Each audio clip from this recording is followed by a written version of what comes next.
అన్న మీద అలిగో, అన్న పార్టీ నుంచి గెంటివేయబడో షర్మిల కొత్త పార్టీ పెట్టుకున్నంత మాత్రాన ఉపయోగం ఏంటి అంటూ ఎవరైనా అడిగితే దానికి ఒక్కటే సమాధానం. అప్పట్లోనే కాంగ్రెస్ ఎంట్రీ ఇచ్చుకునుంటే ఆమెను తీసుకెళ్లి ఓ మూలను కూర్చోబెట్టేవారు. మహా అయితే ఏ మహిళా విభాగానికో పరిమితం చేసి చేతులు దులుపుకునేవారు. కానీ తనకంటూ ఓ పార్టీ పెట్టుకుని సొంత అస్తిత్వాన్ని, వ్యక్తిత్వాన్ని కాస్తో కూస్తో నిలబెట్టుకుంది కాబట్టే ఇవాళ కాంగ్రెస్ పార్టీలో ఆమెకు పెద్ద గుర్తింపే వచ్చింది. అందుకు ఆమె సమర్థురాలా కాదా అన్నది వేరే విషయం. అర్హత వేరు, సామర్థ్యం అంతకంటే వేరు. ఇక షర్మిల అన్న ఆంధ్రప్రదేశ్ ముఖ్యమంత్రి కాబట్టి అతని చెల్లెలుగా రాజకీయ ప్రత్యర్థిగా బరిలోకి దిగినప్పుడు సహజంగానే కాంగ్రెస్ గురించి జనం ఆసక్తి చూపిస్తారు.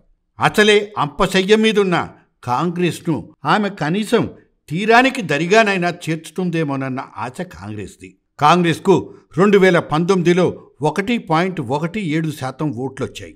ఎవ్వరికీ ఓటెయ్యకూడదనే నోటా బ్యాచ్కు 0.11% ఓట్లొచ్చాయి. అంటే నోటాతో పోటీపడి కాంగ్రెస్ విజయం సాధించిందని మురిసిపోవాలా? గతంలో కాంగ్రెస్ కంటూ కనీసం 30% గ్యారంటీ ఓట్ బ్యాంక్ ఉండేది. అది కాస్త జగన్ కొల్లగొట్టేశాడు. ఇక ఫ్యానుగాలికి చెల్లా చెదురై కొన్ని తెలుగుదేశంలోకి ఎగురొచ్చి పడ్డాయి. ఇక ఇంకెక్కడి కాంగ్రెస్ ఓటు బ్యాంకు? అసలే అన్యాయంగా విభజించారంటూ మరోవైపు జనాగ్రహం కాంగ్రెస్ను కాల్చిపారేస్తుంది. ఇప్పుడిక 4వ స్థానానికి మాత్రమే మిగిలింది. రైజింగ్ ఫ్రమ్ ది యాషెస్, బూడిద నుంచి నిప్పు రవ్వల్ని మంటగా రాజేసుకోవడమే మిగిలింది. ఒక కర్ణాటక, ఇంకో తెలంగాణ కాదిది. ఇక్కడ బలమైన అధికార పార్టీ ప్రత్యర్థి తెలుగుదేశం ఉండనే ఉంది. దానికి తోడు జనసేన, అది ఇప్పుడు మంచి ఊపు మీద ఉంది. ఇటువంటి నేపథ్యంలో షర్మిల ఎంట్రీ ఏ పార్టీ ప్రభావం చూపిస్తుంది?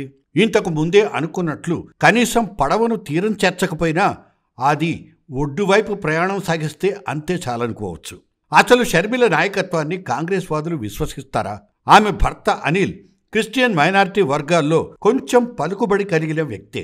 అతని మూలంగా గతంలో కాంగ్రెస్ పార్టీ కొద్దో గొప్ప ప్రయోజనం పొందిన మాట నిజమే. ఇప్పుడు ఆ ప్రయోజనం షర్మిల ద్వారా కాంగ్రెస్కు బదిలీ అవుతుందా అన్నది ప్రశ్న. మరటువంటప్పుడు రాహుల్ దగ్గర అనిల్ కాంగ్రెస్ కండువా ఎందుకు వేయించుకోలేదు?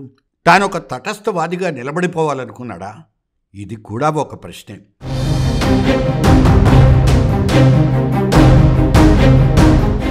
ఏదైతేనే తండ్రి బతుకున్నంత కాలం అన్నా చెల్లెళ్ళిద్దరూ పూలతోటలో కలగలిసి విహరించారు. వాళ్ళిద్దరూ తండ్రి చాటు బిడ్డలే. సహజంగానే తండ్రులందరికీ కూతురంటేనే కాస్త ప్రేమెక్కువ.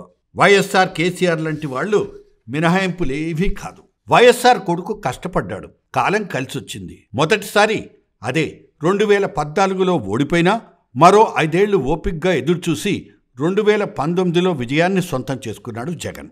ఇక తన ఇంటికే పరిమితమైన ఈ చెల్లెలు తన ఏకైక సోదరుడి కోసం అహర్నిశలు శ్రమించి తనకు చేతనైన సహాయం చేసింది. అయితేనేం, గెలిచిన తర్వాత కుటుంబాన్ని దూరం పెట్టేశాడు. అతను గెంటేశాడు. ఆమె తెలంగాణలో సొంత కుంపటి పెట్టుకుని మళ్లీ ఊరూరా తిరిగింది.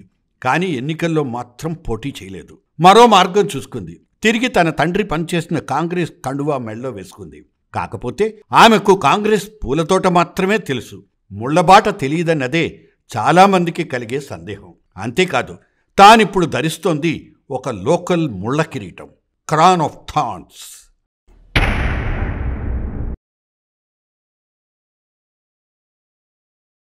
జర్నలిస్ట్ డైరీ ఛానల్ని సబ్స్క్రైబ్ చేయండి. ఎప్పటికప్పుడు జర్నలిస్ట్ డైరీ అప్డేట్స్ నోటిఫికేషన్స్ కోసం బెల్ ఐకాన్ మీద క్లిక్ చేయండి.